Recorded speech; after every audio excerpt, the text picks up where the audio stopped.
Outlaw's widow hid from soldiers, then discovered her own son led them. She raised her rifle at the young cavalry officer riding toward her cabin, not knowing she was aiming at the son she'd given away 20 years ago to save his soul. The desert morning bled red across the canyon walls, painting Mary Catherine Holloway's world in the color of old wounds. She crouched behind the cracked window of her hidden cabin, watching the blue uniforms emerge from the heat shimmer like ghosts made real. Her husband's rifle trembled in her weathered hands, the same hands that had once braided a little boy's hair and sung him lullabies about better days. The wanted posters in town still carried her face beside Thomas Holloway's, though he stared out with dead eyes now. 3 years buried, but his sins cast shadows long enough to reach her still. The law had never forgotten the Holloway name, never forgiven the banks they'd robbed or the blood spilled in their desperate flight across the territories. Mary Catherine had paid for loving a man who chose bullets over redemption, and she'd been paying ever since. But something about the young officer leading the patrol made her heart stutter against her ribs like a caged bird. Even through the dust and distance, his silhouette struck her with the force of lightning splitting an old tree. The way he sat his horse, straight-backed and careful. The tilt of his head as he studied the terrain. The careful grace of his movements as he raised his hand to signal the others to halt. 20 years collapsed into a single breath. 20 years since she'd wrapped a 3-year-old boy in her only good blanket and left him on the steps of St. Mary's Orphanage in Santa Fe. 20 years since she'd walked away from the most precious thing in her broken world, knowing that staying meant watching Thomas drag their son into the same darkness that had swallowed them both. The boy's name had been James. She'd whispered it into his sleeping ear that last night, promising him a future she couldn't give, a life clean of his father's stains. She told herself it was mercy. She told herself it was love. Now, through the wavering heat and her own tears, she watched Lieutenant James Sullivan dismount before her cabin. The name on the wanted poster meant nothing to him. Mary Catherine Holloway was just another fugitive to capture, another criminal to drag back to justice. But the eyes studying her hiding place were the same ones that had looked up at her from a cradle, wide and trusting and innocent of the weight they'd someday carry. Her son had grown tall and lean, his face carved by desert sun and military discipline. The soft roundness of childhood had given way to sharp cheekbones and a jaw that carried echoes of his father's stubborn line. But his mouth, that was hers. The way it pressed thin when he concentrated, the slight downturn that spoke of carrying burdens too heavy for young shoulders. The badge on his chest caught the morning light like a star fallen to earth. Lieutenant's bars gleamed on his shoulders, marking him as a man who'd earned respect through duty and honor.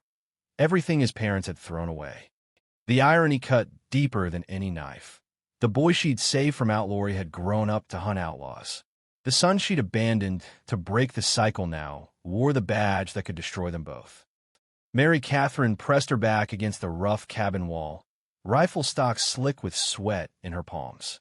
Through the thin wood, she could hear her son's voice giving orders to his men. Deeper now, weighted with authority, but carrying the same careful cadence she remembered from a child who'd once asked endless questions about birds and clouds and whether angels really watched over sleeping babies. The other soldiers spread out around the cabin's perimeter, their movements practiced and efficient. They'd done this before, tracked desperate people to their last hiding places, dragged them back to face judgment for their crimes. But they didn't know they hunted a story that began with sacrifice, not selfishness.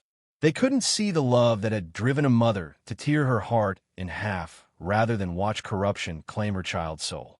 James stepped closer to the cabin, his hand resting easy on his sidearm. Professional. Calm. Nothing in his bearing suggested he felt the weight of fate settling around them like dust from a distant storm. To him, this was just another assignment, another day serving the law that had raised him when flesh and blood had failed. But Mary Catherine could feel the threads of their shared history pulling tight. Soon, very soon, she would have to step from the shadows and face the man her baby boy had become. She would have to look into eyes that had once reflected her own face with perfect trust and see only the cold assessment of a soldier doing his duty. The rifle in her hands felt heavier than mountains, heavier than all the choices that had led to this moment. Outside, her son's voice called out, strong and clear in the desert air, demanding surrender from the woman who had surrendered him long ago to save his very soul. In the space between one heartbeat and the next, Mary Catherine wondered if mercy could survive the weight of recognition, or if some truths were too sharp to touch without bleeding. The cavalry officer pulled out a wanted poster with her face on it, studying it like a puzzle he couldn't solve, never knowing he was staring at the mother who'd given him life, then given him away. Recognition cut through Mary Catherine like a blade made of memory and regret. From her hiding place behind the weathered shutters, she watched Lieutenant James Sullivan study the wanted poster bearing her likeness. The same eyes, the same stubborn chin, the same mouth that had once sung him to sleep with songs about guardian angels and promised tomorrows. His fingers traced the edges of the paper with careful precision, the way he'd once traced letters in the dirt when she tried to teach him his alphabet during their wandering years. The photograph was old, taken when desperation had driven her and Thomas to a traveling photographer in Tucson.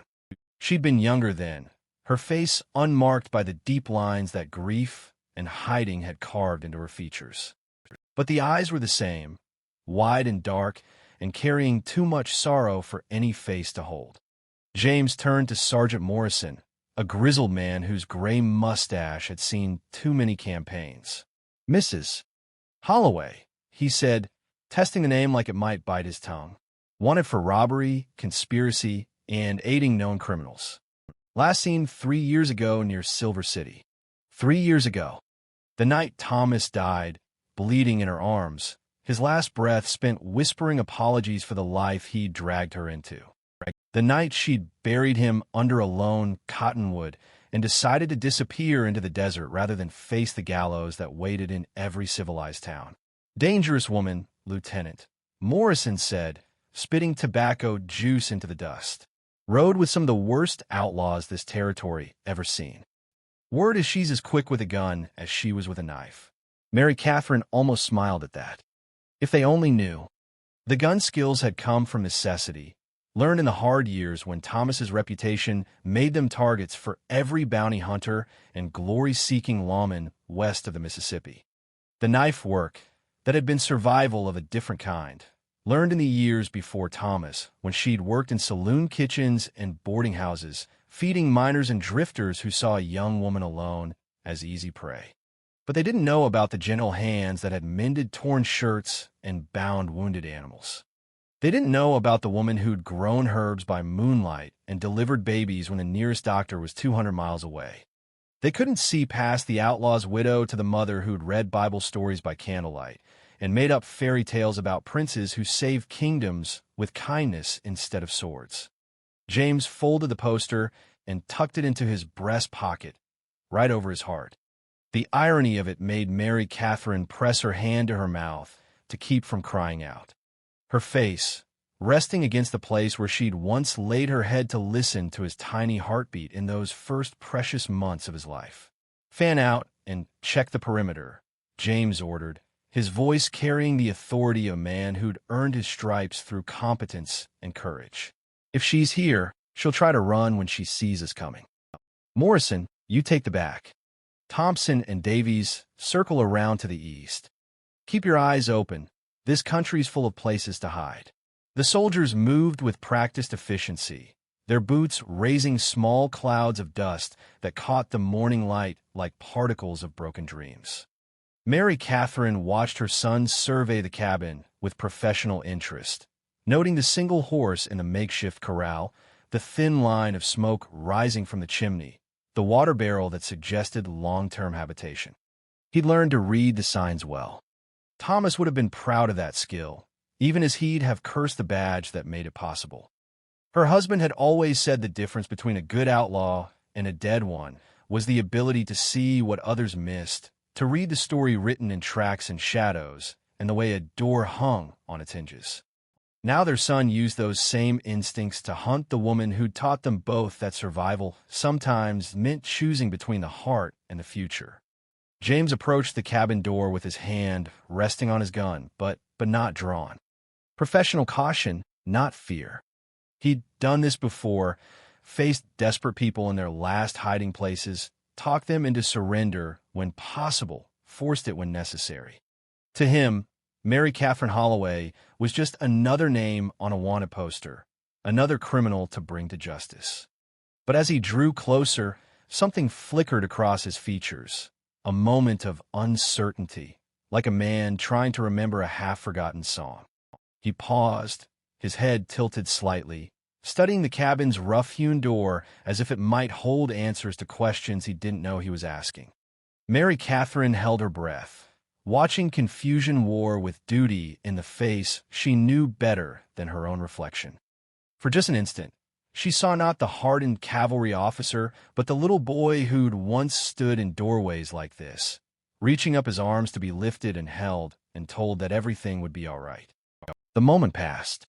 James straightened his shoulders, adjusted his hat, and knocked on the door with firm authority. "Mrs.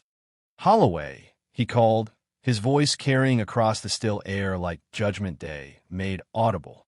"This is Lieutenant Sullivan of the United States Cavalry. I have a warrant for your arrest. Open the door and come out with your hands visible." Inside the cabin, Mary Catherine closed her eyes and felt 20 years of separation collapse into heartbeats. Her son was calling her name through the door she'd have to open. The boy she'd saved was asking her to surrender everything she'd fought to preserve. The rifle in her hands felt like it weighed more than all the sorrows she'd ever carried. Outside, James Sullivan waited for an answer from the woman whose face haunted his dreams in ways he couldn't understand, never knowing he stood at the threshold of a truth that would reshape everything he believed about justice, duty, and the price of love. When she opened the cabin door with her hands raised, the young lieutenant's face went white as desert bone. Because sometimes the most wanted criminal in the territory has your mother's eyes. The door opened with the slow weight of inevitability, and Mary Catherine Holloway stepped into the morning light with her hands raised toward heaven.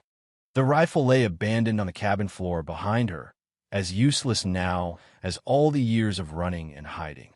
She faced her son across 20 feet of dust and 20 years of silence, watching his world crack apart like drought-dried earth. James Sullivan's gun was already drawn, held steady in the practiced grip of a man who'd learned to shoot before he'd learned to doubt. But his face told the story his training couldn't contain. Color drained from his features like water from a broken vessel, leaving him pale as desert bone beneath his cavalry hat. "Ma'am," he said, his voice catching on the simple word like a fishhook in tender flesh. "Step forward slowly and keep your hands where I can see them." But even as he spoke the required words, Mary Catherine watched recognition bloom in his dark eyes.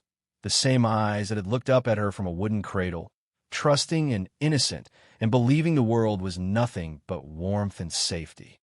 Now those eyes held the terrible understanding that comes when childhood's last sweet light dies a sudden death. She took 3 careful steps forward, her bare feet soundless in the soft dirt. The morning sun caught the silver threads in her dark hair that had once been black as midnight and soft as silk beneath a little boy's grasping fingers. Time had marked her with its passage, carved lines around her eyes and mouth that spoke of sorrows carried alone, but the bones of her face remained unchanged. "My God," James whispered, and the words fell between them like stones into still water. His gun hand trembled, the barrel wavering between duty and disbelief. It can't be." Behind him, Sergeant Morrison called out, "Everything all right, Lieutenant? You need us to move in?" "Stay back," James commanded without turning, his gaze locked on Mary Catherine's face like a man staring at his own ghost. "Stay back and hold your positions."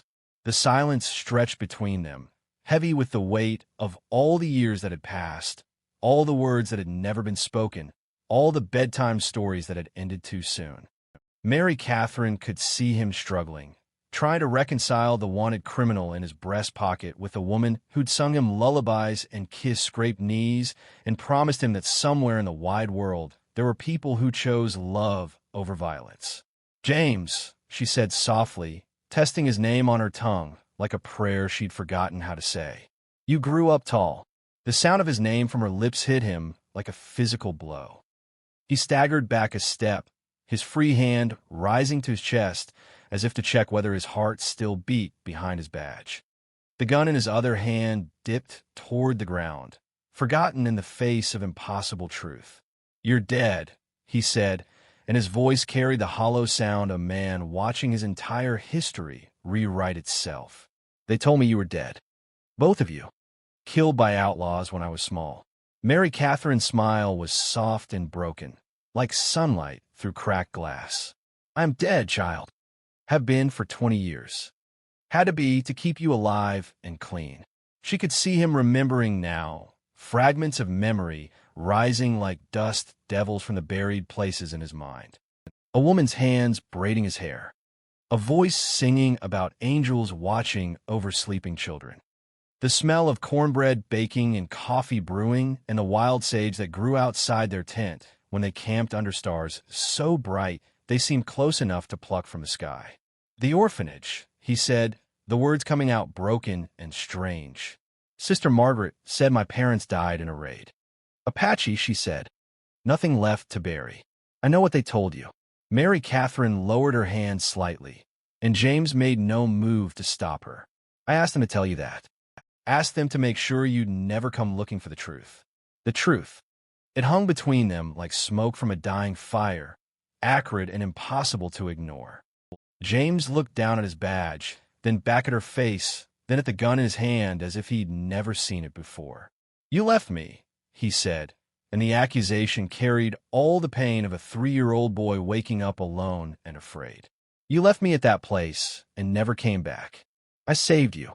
The words came out fierce and sure, carrying 20 years of certainty and sleepless nights and choices that had torn her heart to ribbons. "Your father was..." "Thomas was a good man who made bad choices. But those choices were going to swallow you whole if I let them. The life we lived, running, hiding, always looking over our shoulders, that wasn't living at all. It was just dying slow." James's gun hand fell completely to his side now. Around them, she could hear his men shifting restlessly, confused by the delay, but none dared approach without orders. The lieutenant was having a conversation that would reshape the world as he knew it, and even soldiers understood that some moments demanded their own time. "I'll look for you," he said, and his voice cracked like a boy's changing for the first time. "When I got older, when I joined the cavalry, I looked through every report, every wanted poster. I thought if you were alive, if there was even a chance, I hoped you would stop looking." Mary Catherine took another step forward, and now she could see the tears threatening in his eyes. "I hoped you'd build a life so good and clean that the past wouldn't matter anymore. The past always matters." He holstered his gun with movements that seemed to hurt him. "You're Mary Catherine Holloway. You're wanted for robbery, conspiracy, aiding known criminals. I'm your mother," she finished gently. "And I love you more than all the stars in God's own sky." The words hit him like bullets, and he stood there swaying in the morning heat, a grown man reduced to the child he'd been when she'd kissed his forehead one last time and walked away into the darkness. Coffee grew cold on her table inside the cabin. Wind rattled the windows like impatient fingers, and between them stretched all the love and loss and impossible choices that had brought them to this moment. In the space between recognition and decision, James Sullivan found himself standing at the crossroads where duty met blood, with a badge on his chest weighed against the truth in his heart, and where a son had to choose between the law that raised him and the love that shaped him. The cavalry lieutenant had to choose between arresting his own mother or betraying everything the law had taught him. But sometimes the deepest justice lives in the space between duty and mercy. Dawn crept across the desert like a prayer whispered in darkness, painting the sky in shades of hope and forgiveness. Inside the small cabin, Mary Catherine Holloway sat across from her son at a rough wooden table, 20 years of separation bridged by trembling hands wrapped around 10 cups of coffee that had long since grown cold. James had sent his men back to make camp a mile away, telling Sergeant Morrison that the fugitive needed questioning before transport. It was a lie wrapped in military protocol, and Morrison's knowing look suggested he understood that some truths required privacy to unfold. The old soldier had simply touched his hat brim and led the patrol away, leaving mother and son alone with the weight of all that had been lost and found. "Tell me about the robberies," James said, his voice carrying the careful neutrality of a man trying to build a bridge between his badge and his heart. "Tell me about the life you lived with him." Mary Catherine's fingers traced the rim of her cup, gathering courage from the familiar ritual. Outside, the wind carried the scent of sage and distant rain, promising relief from the long drought that had settled over the territory. "Your father never wanted to be an outlaw," she began, her words soft as dust settling. "When I met him, he was a carpenter in Tucson. Good hands, gentle heart. But his brother got in trouble with some cattle rustlers, and Thomas couldn't let family face that alone." She spoke of the first robbery, born of desperation and loyalty. A payroll wagon to cover his brother's debts. Then another to pay for medicine when fever nearly took her during James's birth. Each choice leading to the next like stones rolling down a mountainside, building momentum that became impossible to stop. "By the time you could walk, we were running from more than just the law," she continued. Thomas had enemies, men he'd crossed, bounty hunters looking to make names for themselves. Every town became dangerous. Every face might belong to someone hunting the Holloway name. James listened with the focused attention of a man trying to solve a puzzle that had shaped his entire life. She could see him working through the mathematics of survival, weighing the choices her family had made against the alternatives they'd faced. "The worst part wasn't the running," Mary Catherine said, and her voice carried the weight of old sorrows. "It was watching you learn to be afraid. 3 years old, and you already knew to duck when horses came too fast, to hide when strangers asked questions. That's no life for a child. So you gave me away," James said, but the accusation had lost its sharp edge. Now it sounded more like a man trying to understand a wound that had shaped him. "I gave you a chance." She reached across the table, her fingertips barely brushing his knuckles. St. Mary's was known for placing children with good families. Families that could give you schooling, stability, a name that didn't carry bullet holes. James looked down at their almost touching hands, seeing the calluses that marked her palms, evidence of the hard life she'd continued living after surrendering her most precious thing. "The Sullivans," he said quietly. "They were good people. Patrick taught me to read and cipher. Margaret made sure I knew right from wrong. They loved me like their own. I prayed every night that they would." Mary Catherine's smile carried 20 years of gratitude. "I prayed you'd find a kind of love that didn't come with conditions or consequences." Through the window, the sun climbed higher, and with it came the sound of his patrol breaking camp in the distance. Soon, very soon, James would have to make the choice that would define not just this moment, but the kind of man he'd become. "The badge," he said, touching the star on his chest. "Everything it stands for: law, order, justice. How do I reconcile that with this?" Mary Catherine studied her son's face, seeing Thomas's determination warring with something softer, something that spoke of the love she'd tried to protect by letting go. "Real justice isn't just about punishment," she said. "It's about understanding why people make the choices they do, and whether mercy might serve the world better than more pain." James stood and walked to the window, looking out at the desert that had hidden his mother for 3 years. His reflection in the glass showed a man caught between two truths, both equally real, both demanding their due. "If I arrest you," he said without turning, "they'll hang you in Santa Fe. The territorial governor is making examples of anyone connected to the old outlaw gangs. I know, if I let you go, I betray everything the cavalry stands for, everything the law represents. I know that too." He turned back to her, and she saw in his face the boy who'd once asked her whether God forgave people who made mistakes for love. There's a third choice, he said slowly, working through the idea as he spoke. Mary Catherine Holloway died 3 years ago when her husband bled out under a cottonwood tree. The woman sitting in this cabin is someone else, a widow who came here to forget, to start over, to make peace with the past. Mary Catherine felt her heart stop and start again, like a watch being wound after sitting silent for years. "Lieutenant Sullivan," she said carefully, "I'm not sure I understand." "Margaret O'Brien," he said, the name coming to him like inspiration. "An Irish widow who lost her husband to consumption. She came west for the dry air, settled in this cabin to live quiet and bother no one. She's never broken any laws that I can see."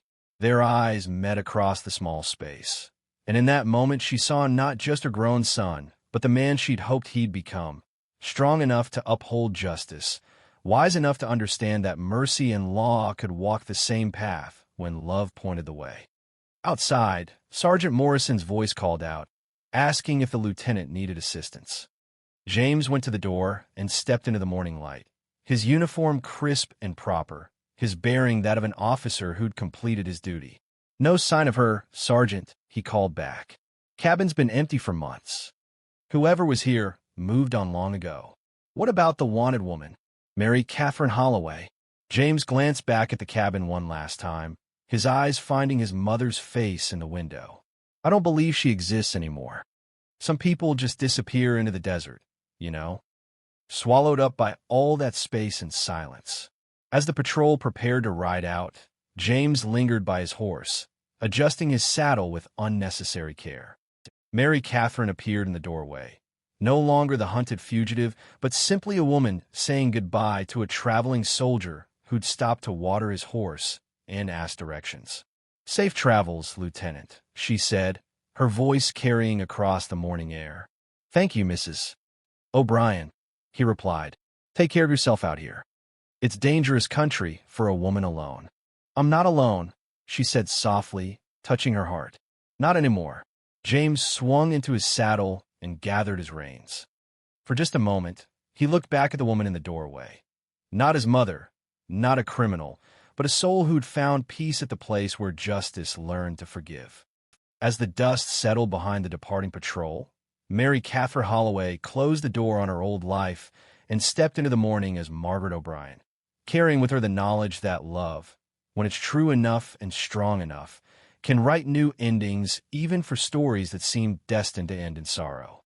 In a vast desert where redemption grows slow but sure as desert flowers after rain, a mother and son had found each other across 20 years of silence, and in finding each other, discovered that the deepest justice lives not in punishment, but in the grace that makes all things new.